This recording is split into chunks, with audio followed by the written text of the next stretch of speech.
الله أكبر.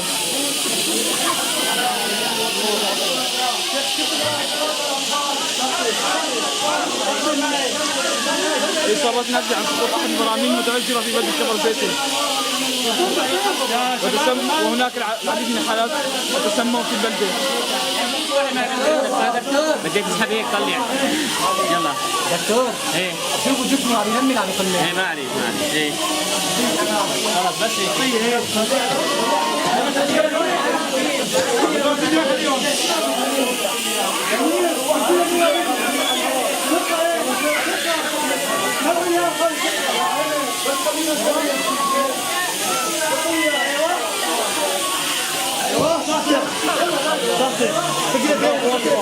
الله أكبر. العديد من حالات تسمم في مشفى كفر زيتة بعد غسلها بالغازات السامة.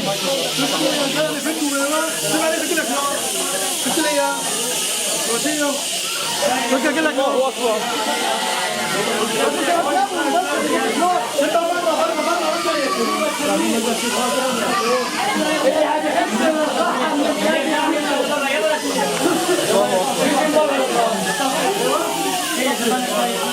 ولاد ولاد ولاد ولاد يلا اي شيء